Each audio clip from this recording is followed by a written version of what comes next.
Assalamualaikum warahmatullahi wabarakatuh. Kami dari kelompok 2 ingin menjelaskan matematika diskrit mengenai graf. Sebelumnya, izinkan kami memperkenalkan diri terlebih dahulu. Perkenalkan, nama saya Luciana Sinaga, NIM 120130020 dari Prodi Teknik Elektro Angkatan 2020. Perkenalkan, nama saya Muhammad Baradava Pratama dengan NIM 120130137 asal Prodi Teknik Elektro Angkatan 2020. Perkenalkan, nama saya Christina Wilandari, NIM 130130132 dari Prodi Teknik Elektro 2020.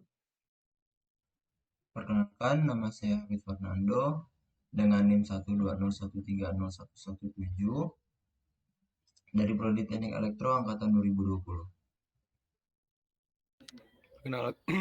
Perkenalkan, nama saya Muhammad Abdurrahman, NIM 120130016 dari Prodi Teknik Elektro 2020. Selanjutnya,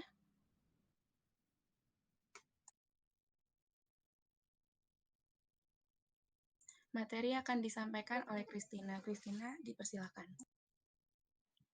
Materi pada hari ini yaitu graf yang mempunyai sirkuit disebut graf Euler, Eulerian graph. Graf yang mempunyai lintasan Euler dinamakan juga graf semi-Euler. Lintasan Euler ialah lintasan yang melalui masing-masing sisi di dalam graf tepat satu kali.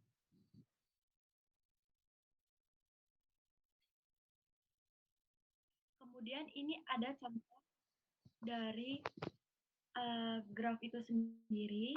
Gambar yang A dan B itu adalah graf semi-Euler.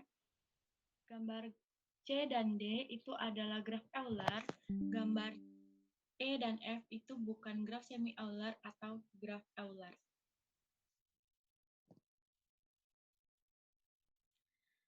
Kemudian ada teorema.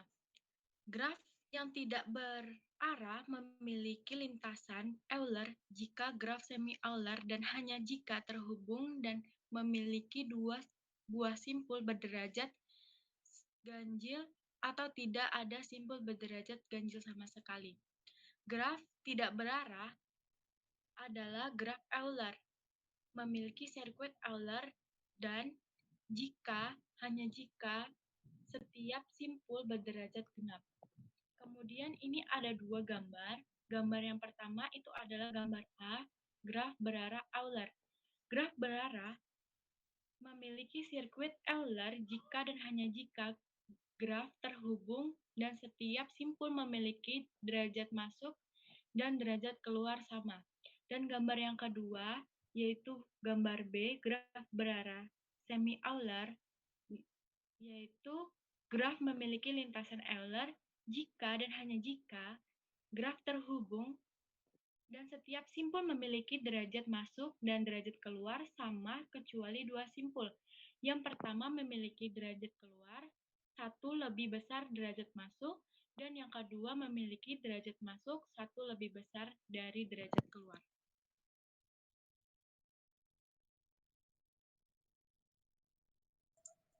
Selanjutnya, lintasan dan sirkuit Hamilton. Lintasan Hamilton ialah lintasan yang melalui tiap simpul di dalam graf tepat satu kali. Sedangkan sirkuit Hamilton ialah sirkuit yang melalui tiap simpul di dalam graf tepat satu kali, kecuali simpul asal sekaligus simpul akhir yang dilalui dua kali. Graf yang memiliki sirkuit Hamilton dinamakan graf Hamilton, sedangkan graf yang hanya memiliki lintasan Hamilton disebut graf semi-Hamilton. Gambar A adalah graf memiliki lintasan Hamilton. Pada gambar B adalah graf yang memiliki sirkuit Hamilton. Gambar yang C ialah gambar graf yang tidak memiliki lintasan maupun sirkuit Hamilton. Selanjutnya. Teorema. Syarat cukup supaya graf sederhana dengan n lebih dari sama dengan 3 buah simpul adalah graf Hamilton, ialah bila derajat tiap simpul paling sedikit n per 2, yaitu D dalam kurung V lebih dari sama dengan n per 2 untuk setiap simpul V di graf. Teorema setiap graf lengkap adalah graf Hamilton. Teorema di dalam graf lengkap dan n buah simpul n lebih dari sama dengan 3 terdapat n kurang 1 faktorial per 2 buah sirkuit Hamilton. Selanjutnya, beberapa graf dapat mengandung sirkuit Euler dan sirkuit Hamilton sekaligus, mengandung sirkuit Euler tetapi tidak mengandung sirkuit Hamilton, dan sebagainya. Pada gambar A, itu adalah gambar graf Hamilton sekaligus graf Euler. Pada gambar yang B adalah graf Hamilton sekaligus graf semi-Euler. Selanjutnya akan disampaikan oleh Dava. Mohon maaf, salah. Selanjutnya akan disampaikan oleh Hafid.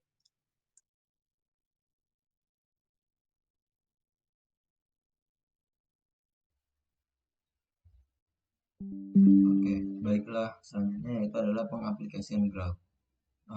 Yang pertama ada lintasan terpendek atau shortcut path. Yang pertama ada lintasan terpendek. Nah, lintasan terpendek adalah jalur yang dilalui suatu node ke node lain dengan besar atau nilai pada sisi yang jumlah pi akhirnya dari node awal ke node akhir paling kecil. Selanjutnya, lintasan terpendek adalah lintasan minimum yang diperlukan untuk mencapai suatu tempat dari tempat lain. Lintasan minimum yang dimaksud dapat dicari dengan menggunakan graf. Graf yang digunakan adalah graf yang berbobot, yaitu graf yang setiap sisinya diberikan suatu nilai atau bobot. Dalam kasus ini, bobot yang dimaksud berupa jarak dan waktu kemacetan yang terjadi. Nah, ada beberapa macam persoalan lintasan terpendek, antara lain adalah ada lintasan terpendek antara dua simpul tertentu, ada lintasan terpendek antara semua pasangan simpul, ada lintasan terpendek dari simpul tertentu ke semua simpul yang lain, dan lintasan terpendek antara dua buah simpul yang melalui beberapa simpul tertentu. Nah, suatu uraian pemecahan persoalan tentang graf berbobot G sama dengan V, E dan sebuah simpul A. Penentu lintasan terpendek dari A atau 1 ke setiap simpul G yang asumsi yang kita buat pada semua sisi berbobot positif.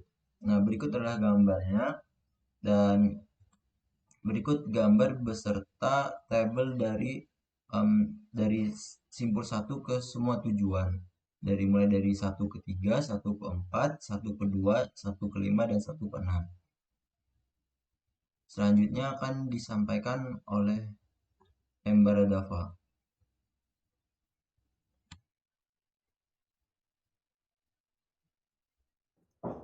Oke, persoalan perdagangan keliling atau traveling salesperson problem atau yang disingkat dengan TSP.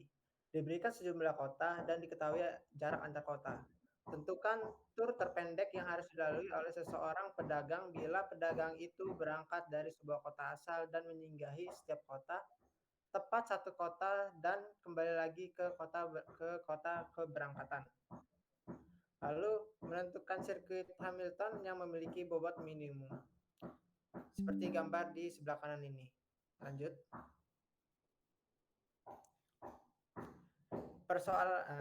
Aplikasi TSP ini yang pertama, Pak Pos mengambil surat di kotak pos yang tersebar pada N buah lokasi di berbagai sudut kota. Yang kedua, lengan robot mengencangkan N buah mur pada beberapa buah peralatan mesin dalam sebuah jalur perakitan. Yang ketiga, produksi N komoditi berbeda dalam sebuah siklus. Pada gambar di sebelah kanan ini. Lanjut. Lalu jumlah sirkuit Hamilton di graf lengkap dengan N simpul N-1 per 2. Seperti pada gambar yang di bawah ini. Lalu graf di atas memiliki 4-1 per 2 sama dengan 3 sirkuit Hamilton, yaitu penjabarannya seperti yang ada di kotak di bawah ini. Lanjut.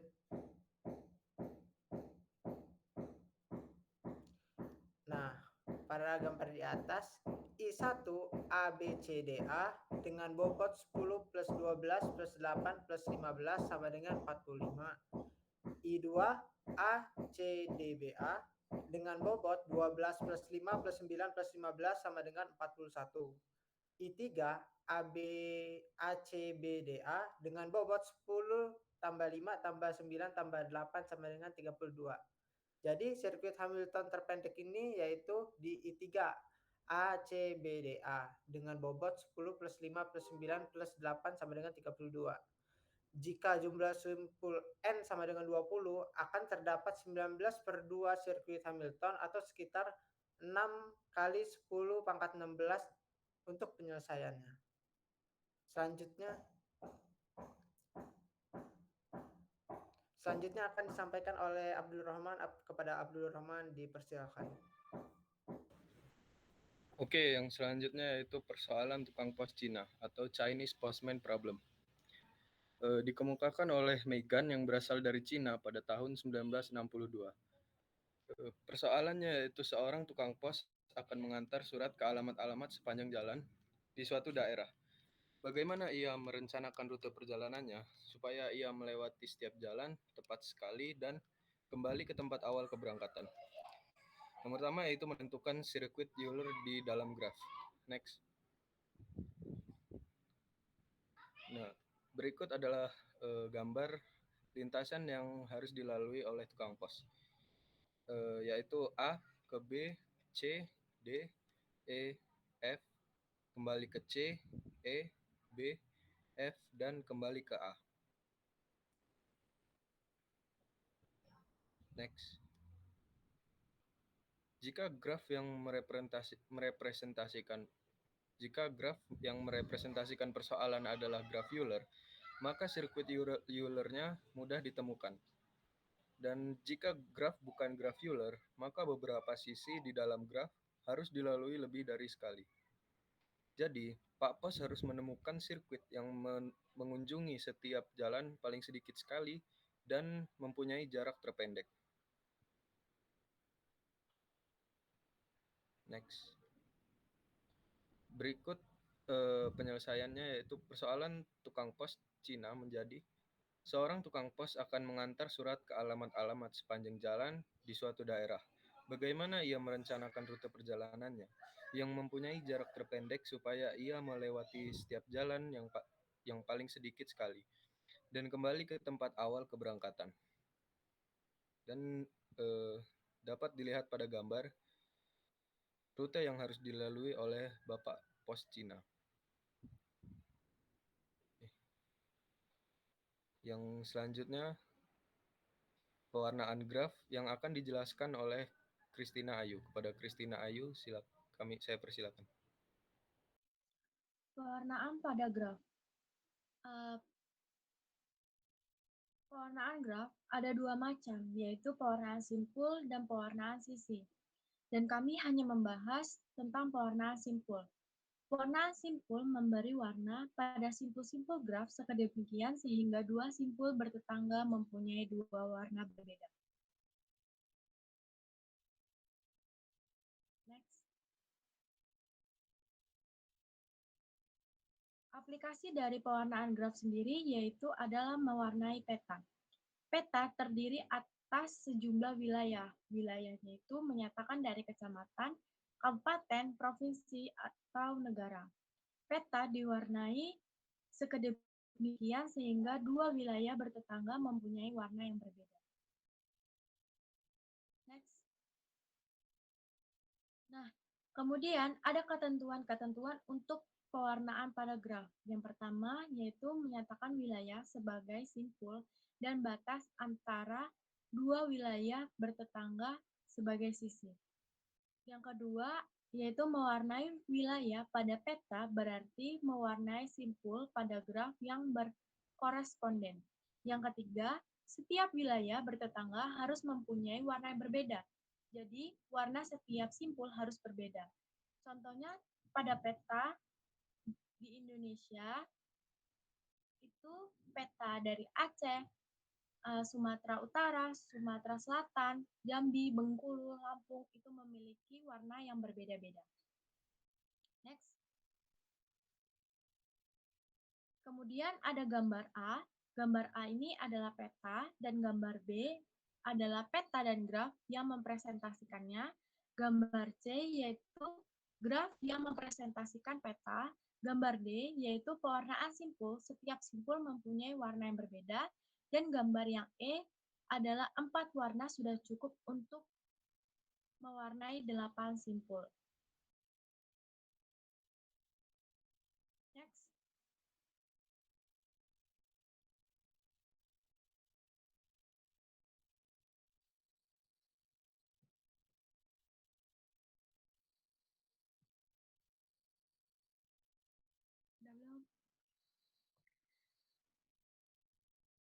Ya, benar. Kemudian yaitu graf yang memiliki satu warna. Karena semua simpul tidak terhubung. Jadi untuk mewarnai semua simpul cukup dibutuhkan satu warna saja. Next.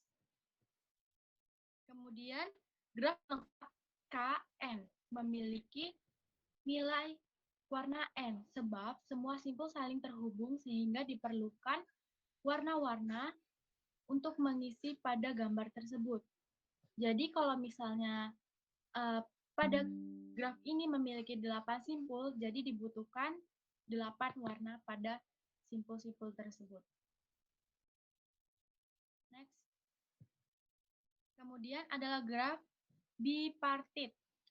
Graf ini mempunyai dua warna, satu untuk simpul-simpul himpunan F1 dan satu lagi untuk simpul-simpul F2. Jadi pada gambar yang simpul yang berwarna merah ini himpunan F1 dan simpul yang berwarna biru ini adalah himpunan simpul F2. Next. Kemudian ada graf lingkaran dengan N ganjil, memiliki 3 warna, sedangkan dengan N genap memiliki 3 warna. Kemudian ada sembarang pohon T memiliki 2 warna. Kemudian untuk graf-graf yang lain tidak dapat dinyatakan secara umum bilangan kromatiknya.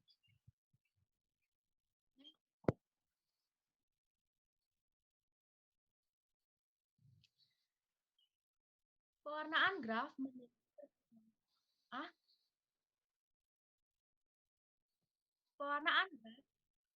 memiliki perkembangan teorema pewarnaan. Pertama ada teorema 1, bilangan kromatif graf planar kurang lebih dari 6 warna. Kemudian ada teorema 2, bilangan kromatif graf planar kurang lebih warnanya ada. Dan yang ketiga ada teorema 3, bilangan kromatif graf planar warnanya kurang dari 4. Teorema 4 berhasil menjawab persoalan yang diajukan pada abad ke-19. Pertanyaannya yaitu, dapatkah sembarang graf planar diwarnai hanya dengan 4 warna saja? Jawaban persoalan ini ditemukan oleh Apple dan Haken yang menggunakan komputer untuk menganalisis hampir 2.000 graf yang melibatkan jutaan kasus. Next. Kemudian ini adalah jawaban yang cukup 4 warna saja untuk mewarnai sembarang. Nah, berikut adalah dari kelompok 2. Terima kasih.